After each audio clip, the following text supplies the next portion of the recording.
साल की सबसे बड़ी निर्जला एकादशी आ गई है। आप सभी इस व्रत को करना चाहते हैं तो कैसे इसके नियम हैं, कौन से उपाय हमें इस दिन करने चाहिए, प्रथम बार व्रत करें या नहीं, और साथ ही आपसे भूखा प्यासा नहीं रहा जाता तो भी आप निर्जला एकादशी का व्रत कैसे सरलतम तरीके से कर सकते हैं, इस वीडियो में जानेंगे।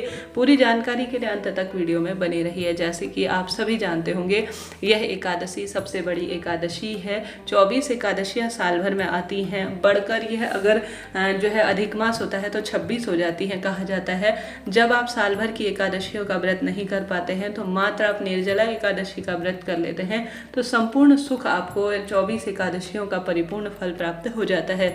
2024 में 18 जून दिन मंगलवार के दिन यह व्रत रखा जाएगा। साथ ही भक्तजन इस बात से भी बहुत अधिक दुविधा में हैं कि 17 जून को तो एकादशी पूरे दिन और रात्रि व्याप्त है, तो क्यों ना हम 17 जून को ही एकादशी व्रत करें। तो आपको बताते हुए कि गृहस्थ जनों के लिए शास्त्रों में नियम कहा गया है कि जो दशमी युक्त एकादशी होती है वह पाप कर्मों को बढ़ाने वाली होती है और एकादशी के फल को खत्म करती है। ऐसे में 17 जून को दशमी युक्त एकादशी होने के कारण 17 जून को एकादशी का व्रत नहीं किया जाएगा।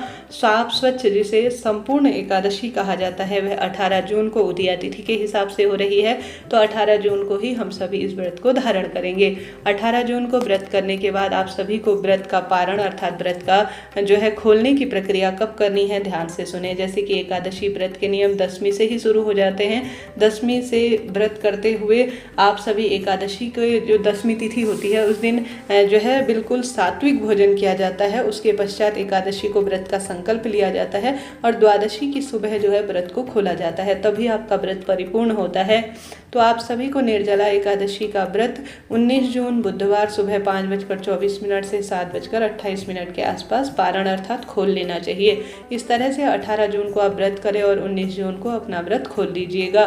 साथ के साथ आप सभी जरूर से यह भी बात जान लीजिए कि आपको जो है यह प्रथम बार व्रत शुरू करना चाहिए या नहीं। ऐसे में भक्तजनों के बहुत सारे प्रश्न आ रहे हैं, तो आपको बतलाते हुए चलूँ कि निर्जला एकादशी से नया व्रत शुरू करना बहुत शुभ माना जाता है और मात्र आप सिर्फ निर्जला एकादशी का व्रत भी करना चाहते हैं तो आप बेझिझक बिल्कुल खुले मन से नया व्रत एकादशी का स्थिति से शुरू कर सकते हैं। कोई दोष की बात नहीं है, कोई दिक्कत की बात नहीं है। निर्जला एकादशी का व्रत जब भी शुभ तिथि में कर लिया जाए वह भाग्य की रेखाओं को ही प्रबल करने वाला होता है। तो निर्जला एकादशी का व्रत आप इस एकादशी से शुरू कर कर अपने भाग्य की रेखाओं को निश्चित रूप से प्रबल कर सकते हैं। अब प्रश्न आता है कि दीदी हमें कब संकल्प लेना है, किस तरह से हमारा पूजा विधान होना चाहिए। आप सभी को एकादशी के दिन कोशिश करनी चाहिए ब्रह्म मुहूर्त में ही आप अपने दिन की शुरुआत करें। गुरुजी ने हमेशा ही कहा है तुलसी की लकड़ी नहाने के पानी में घुमाकर थोड़ा गंगा जल मिलाकर ओम नमो भगवते वासुदेवाय महामंत्र का स्मरण करते हुए जाप करते हुए स्नान इत्यादि से निवृत्त होकर लाल या पीले रंग के कपड़ों का चयन करना चाहिए। उसके बाद ब्रह्म मुहूर्त में आप सभी पूजा के समक्ष बैठ जाएं स्थल पर और आप सभी जो है भगवान श्री हरि विष्णु को आवश्यक रूप से जो आप सेवा दे सके उस अनुसार दीजिएगा। जैसे धूप दीप नैवेद्य इत्यादि समर्पित करें। साथ के साथ आप सभी जो है अखंड दीप लगा सकते हैं। तुलसी की लकड़ी को घिस कर हरि चंदन श्री हरि विष्णु को लगा सकते हैं। उपाय के स्वरूप में आप शंख में दूध भरकर तुलसी का पत्ता भरकर उसमें श्री हरि विष्णु को स्नान करा सकते हैं उनके विग्रह स्वरूप को। यह मनोकामना पूर्ति लिए जाना जाता है। इसके पश्चात आप सभी को आवश्यक रूप से जैसे कि एकादशी से एक दिन पहले ही आपको बाल धोना है, उस दिन बाल नहीं धोए जाते। संकल्प लेने से पहले ही आप सभी को दातुन इत्यादि कर लेना चाहिए, परंतु सात्विक चीजों से दातुन करना चाहिए। बाजार में मिलने वाले केमिकल इत्यादि से युक्त चीजों से आपको परहेज करना चाहिए, परंतु संकल्प लेने से पहले ही आप सभी को इन कार्यों को करना चाहिए। इन चीजों का ध्यान रखें। जब पूजा के स्थल पर आप बैठ जाएं और व्रत का संकल्प ले लें उसके बाद आपको किसी भी स्वरूप में दातुन नहीं करना है और एकादशी व्रत में किसी भी प्रकार से किसी भी जाने अनजाने जीव का क्षय न हो, यह ध्यान रखा जाता है। तो घर में डीप क्लीनिंग नहीं की जाती, घर में पोछा इत्यादि नहीं लगाया जाता, ताकि आप एकादशी का संपूर्ण फल प्राप्त कर सके। इस दिन आप सभी एकादशी व्रत की कथा सुने। साथ के साथ आप सभी उपाय के स्वरूप में एक मिट्टी का कलश ले लीजिए और उस कलश में आपको एक तुलसी का पत्ता डालना है। अपने घर के मटके से जल डालना है।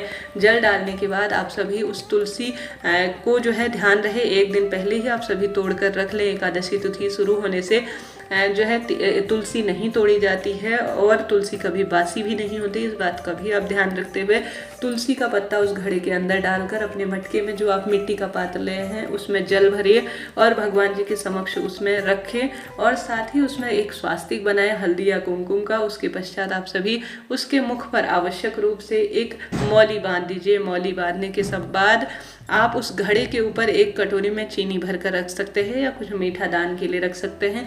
मौसमी फल आपको रखना है और कुछ दक्षिणा रखकर प्रभु के समक्ष आपको रख देना है।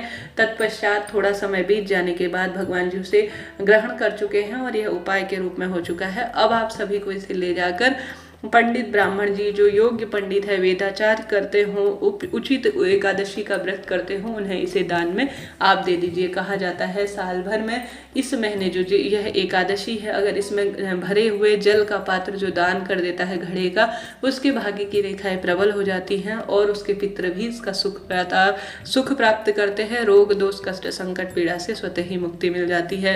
तो आप सभी को निश्चित रूप से एकादशी का यह दिव्य व्रत करना है। व्रत न भी कर पाए तो घड़े का दान अर्थात जल का दान, मौसमी फल का दान, छाता दान, अन्न दान, वस्त्र दान, भूदान, गोदान और साथ ही प्याऊ पंखे की व्यवस्था, आने जाने वाले व्यक्तियों के लिए या राहगीरों के लिए, पशु पक्षियों के लिए आपको पानी की व्यवस्था जरूर से करनी चाहिए। कहा जाता है ऐसा करने से पितृ तो सुख पाते ही हैं, इस लोक और परलोक में भी हमारे लिए राह खुलते हैं। तो एकादशी व्रत कर सके या ना करें, दान इस दिन सबसे अधिक करना चाहिए। उसमें जल का दान और ठंडक पहुंचाने वाली चीजों का दान कहा गया है।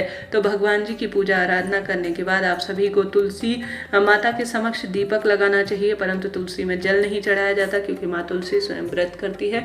तुलसी की पत्ती नहीं तोड़नी है। आवश्यक रूप से आपको पीपल, आंवला, केला, बेलपत्र इन वृक्षों को सींचना है। चाहे तो कच्चे दूध और जल से सींचे, चाहे तो सामान्य जल से भी सींच सकते हैं। इस तरह से आपको एकादशी व्रत के दिन उपाय करने हैं। पूरे दिन भर में प्रभु मंत्रों का जाप करें नियमबद्ध तरीके से। आप सभी को बतलाते हुए चलो, अगर आपसे भूखा प्यासा नहीं रहा जाता है, निर्जल रूप में, निराहार रूप में आपसे व्रत नहीं करता, कोई दवाइयाँ इत्यादि चलती हैं, तो आप जो है विशेष रूप से फलाहार और जल इत्यादि पी सकते हैं। देखिए यथाशक्ति तथा भक्ति कहा गया है।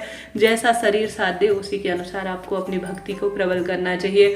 शरीर साथ नहीं देता है तो आप फल और जल पी सकते हैं, कोई दिक्कत नहीं, परंतु अन्न का ग्रहण ना करें, इस बात का ध्यान रखें। अगर आप निर्जल व्रत करते हैं फिर भी आपकी तबीयत इत्यादि खराब हो जाती है तो आप एक समय जो है व्रत को खोलने से पहले, जैसे रात्रि को आपको भगवान जी के समक्ष दीपदान करना है, पूजा इत्यादि करना है और आपकी हालत बहुत अधिक खराब हो गई है, तो पशु के समान जैसे एक थाली में पानी भर लिया और एक घूंट करके जितना आपसे पानी पिया जाता है उतना आप पानी पीकर अपने व्रत को भी परिपूर्ण कर सकते हैं। इस तरह से आपका निर्जला व्रत कभी खंडित नहीं होगा। इस बात का ध्यान रखते हुए इस तरह से आप पशु बनकर जल पी सकते हैं, कोई दिक्कत की बात नहीं है। तो इस तरह से यह जानकारी थी। पूरे दिन भर में प्रभु नाम मंत्रों का स्मरण करें, भजन करें, दान पुण्य करें, रात्रि को भगवान जी के समक्ष ही जागरण करें। साथ के साथ दूसरे दिन जो पारण का शुभ मुहूर्त बताया उस शुभ तिथि में आप सभी को अपने व्रत को खोलना चाहिए। व्रत खोलने से पहले स्नान ध्यान से निवृत्त होकर भगवान जी की पूजा कर ब्राह्मण देवता को भोजन कराकर या एक समय का भोजन ब्राह्मण देवता को दान में देकर आप सभी को गौ माता की सेवा करने के पश्चात आपको जो है विशेष तौर पर अपने व्रत को खोल लेना चाहिए।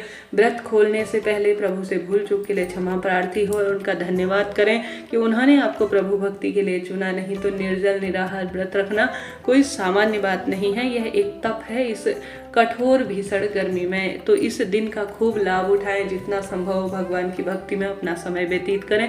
साल में आने वाली सबसे बड़ी यह एकादशी है जो कि भाग्य की रेखाओं को प्रबल करती है, रोग कष्ट संकट पीड़ा का निदान करती है। तो वीडियो उपयोगी रहती हैं तो लाइक करें, शेयर करें, सब्सक्राइब करें। कमेंट्स में जय श्री हरि विष्णु श्री शिवाय नमस्तुभ्यम लिखना ना भूले। कोई भी प्रश्न हो कमेंट्स के द्वारा पूछ लीजिएगा। मिलते हैं इसी तरह की विशेष जानकारी के साथ।